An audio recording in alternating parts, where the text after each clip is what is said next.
একটা বিষয় খেয়াল করেছেন, ডক্টর মোহাম্মদ ইউনূস রাজনীতির পুরো মোড়টা কিন্তু ঘুরিয়ে দিয়েছেন। কিভাবে ঘোরালেন? যেমন দেখেন, এমনভাবে তিনি সবকিছু উপস্থাপন করলেন, সেখানে মনে হবে যে জুলাই সনদ নিয়ে তিনি খুবই সাংঘাতিক রকম সিরিয়াস। কিন্তু যেভাবে শেষ পর্যন্ত যেটা গড়ালো, তাতে কিন্তু জুলাই সনদ বাস্তবায়ন হবে এমন কিন্তু ভরসা কিন্তু বিএনপি বা জামাত কারো কাছ থেকে পাওয়া গেল না এইভাবে যে বিএনপি তো বলছে যে তারা জুলাই সনদ যেটা স্বাক্ষর করছে সেটা বাস্তবায়ন করবে, আর গণভোটের মধ্য দিয়ে সার্বভৌম সংসদ, সেখানে কোনো হস্তক্ষেপ চলবে না। গণভোটের রায় দিয়ে যে পার্লামেন্ট নির্বাচন হবে এবং যে সংসদ, তার উপরে হাত দেয়া যাবে না। তার একটা সার্বভৌম ক্ষমতা আছে।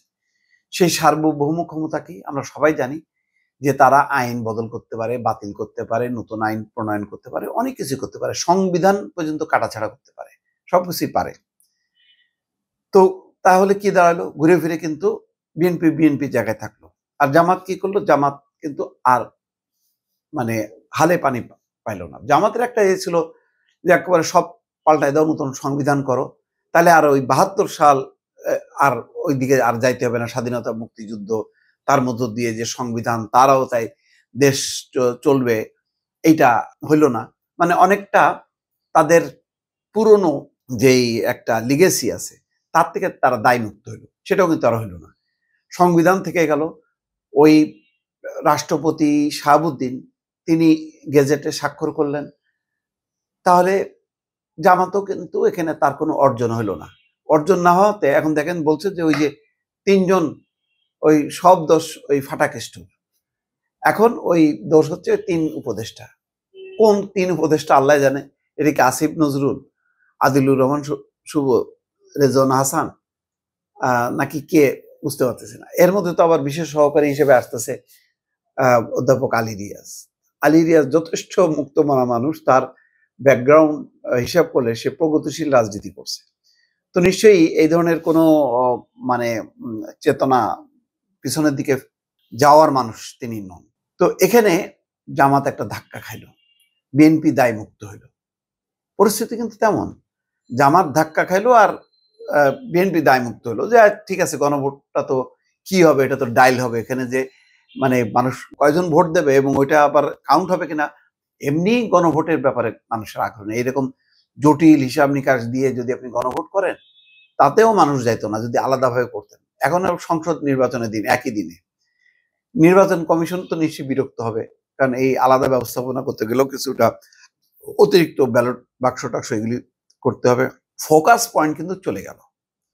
ওই জুলাই সনদ বলেন, গণভোট বলেন, ওইটা আর থাকলো না। ঘুরে ফিরে কিন্তু সংসদ নির্বাচন। আমি আপনাদেরকে একটা কথা বলি, আপনি শুধু আর ১৫টা দিন অপেক্ষা করেন, শুধু শিডিউলের পরে আপনি আজকে পর্যন্ত যাও আলোচনা করতেছি জুলাই সনদ, গণভোট এগুলি নিয়ে, আরো হয়তো ১৫ দিন টেনে টুনে আলোচনা হবে, এরপরে কিন্তু এই আলোচনাটা থাকবে না।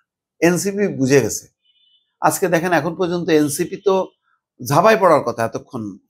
সকাল বেলায় তো ইয়ে করে রাস্তায় মিছিল নামার কোথায়, যে হাই আমাদের গণভোট গেল কোথায়, জুলাই সনদ কোথায় গেল। জুলাই সনদ তো ঢুকে গেছে, যার যার পকেটে ঢুকে গেছে। এখন আর জুলাই সনদ নেই, এখন কি আছে? নির্বাচন। ১৫টা দিন, ১৫ দিন না, ১ সপ্তাহ।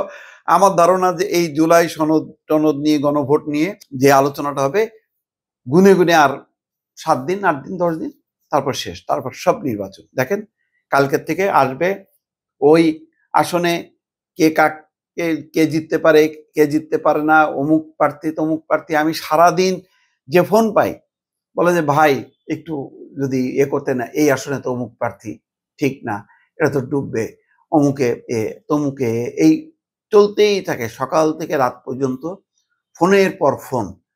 ভাই কার পক্ষে বলবো, কার বিপক্ষে যাব, কিছুই তো আমার মাঠ পর্যায়ে কোনো জরিপ নেই। তারপর একটা দুইটা দিয়ে তো একটু বিপাকেই পড়ছি আমি। যাক, সেটা অন্য আলোচনা। হ্যাঁ, কিছু ১০-১২টা চেঞ্জ করতে হবে।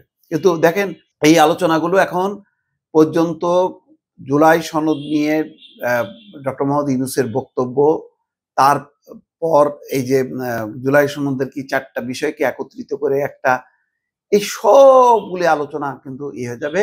কাল পরশু থেকে ইলেকশন এক্সপ্রেস, মানে কোন আসনে কি অবস্থা, আসন ভিত্তিক জরিপ হবে, আলোচনা হবে, তা হবে, ক্ষোভ হবে, বিক্ষোভ হবে, একে বসানো হবে, ও স্বতন্ত্র হিসেবে দাঁড়ায় যাবে। বিএনপির প্রচুর পরিমাণ স্বতন্ত্র এমপি হবে। এতে বিএনপির যে যাদেরকে নমিনেশন দিছে তারা ধরা খাইতে পারে, আবার দুই পক্ষের মানে টানা পোড়েনের মধ্যে মাঝখান থেকে জামাত বেড়ে যেতে পারে, এরকম হবে। হোক, যেটাই হোক না কেন ভাই, ঘুরে ফিরে আজকে তো ডক্টর মোহাম্মদ ইউনূস পরিষ্কার করে দিলেন যে আওয়ামী লীগ নাই। আওয়ামী লীগ নাই, এখন তাহলে কে থাকবে? থাকবে বিএনপি, থাকবে জামাত, থাকবে ইসলামী আন্দোলন, থাকবে এনসিপি, থাকবে গণ অধিকার পরিষদ, থাকবে এবি পার্টি, থাকবে নাগরিক ঐক্য, থাকবে গণসংহতি আন্দোলন, থাকবে 30টা রাজনৈতিক দল থাকবে। তো সমস্যা কি? এই দলগুলো নিয়ে কি কোনো সন্দেহ আছে? এদের মধ্যে যদি অন্তত 8 থেকে 10টা রাজনৈতিক দল যায়, গেল। আর বাকিদেরকে নিয়ে যারা যেতে পারবে না, তারেক রহমান তো বলছেন যে তিনি জাতীয় সরকার করবে। তো পুরো আলোচনাটা আমি বলতেছি যে দেখেন, এই পর্বটা কিন্তু শেষ। এখন পার্লামেন্টে আলোচনা হবে, পার্লামেন্টে আলোচনা হয়ে তার প্রথমেই কি করবে? তত্ত্বাবধায়ক সরকার ব্যবস্থা যেটা হবে সেটার আইন করবে, তারপরে আরো অন্যান্য আস্তে আস্তে করবে, সংসদ চলবে। মানুষের কত আকাঙ্ক্ষা, আপনি দেখেন না, দেশে বিনিয়োগ বাণিজ্য কিচ্ছু আছে, কর্মসংস্থান আছে? আমরা তো সবাই বসে আছি, আমি বসে আছি যে নতুন গভর্নমেন্ট আসলে একটা আবেদন করবো যে ভাই আপনাদের যে আইন কানুন আছে একটা দেন, একটা লাইসেন্স টাইসেন্স দেন, কিছু করে খাই। সবাই বসে আছে, কিন্তু এখন কেউ মানে লাইসেন্স দিলেও বা দিলে এখন কেউ এই অস্থির অবস্থার মধ্যে কেউ মাগাবে না, কি হবে না হবে কিছুই কেউ বুঝতে পারতেছে না। তো যাই হোক, এখন সবার কিন্তু এই জুলাই সনদ ধুয়ে ধুয়ে খাবে। সেদিন এখন তারেক রহমান কি বলেন, গণভোটের চেয়ে আলুর দাম, পেঁয়াজের দাম এটা কৃষকের পাওয়া জরুরি, এটা নিয়ে কেউ মনোযোগী হচ্ছে না। অনেক গার্মেন্টস তারা বাড়তি ইনকাম করতো, তাদের কাজ নাই। কেন কাজ নাই? বেকারত্ব বাড়ছে, সেইগুলির দিকে মনোযোগ দেন। তা এইগুলো তো মৌলিক। আপনি মানুষের জন্য রাজনীতি করবেন, শুধু আপনি নতুন নতুন সংস্কার করবেন, পিয়ার, নিম্নকক্ষ, উচ্চকক্ষ, মানুষই যদি না বাঁচলো আপনার এইসব দিয়ে কি হবে? এটা তো সে আর এক উন্নয়নের মতন। শেখ হাসিনা যেমন উন্নয়নের দিয়ে কিছু মানে দালান কোঠা, এটা সেটা ব্রিজ ট্রিজ বানায়, বলতো যে এটাই উন্নয়ন, খা তোরাইবা। তো এখনো তো তাই হবে। আপনি এত সংস্কার, 84টা সংস্কার নিয়ে ব্যস্ত থাকবেন, না মানুষের পেটে ভাত দেবেন, মানুষের কর্মসংস্থান, মানুষের জীবন জীবিকা যে শেষ হয়ে যাচ্ছে সেগুলি রক্ষা করবেন। তো এই আলোচনা শেষ, এই চ্যাপ্টার ডক্টর মোহাম্মদ ইউনূসের এই বক্তব্যের মধ্য দিয়ে আমার ধারণা যে জুলাই গণভোট এই অধ্যায়, এই আলোচনাটা শেষ হয়ে গেল দর্শক।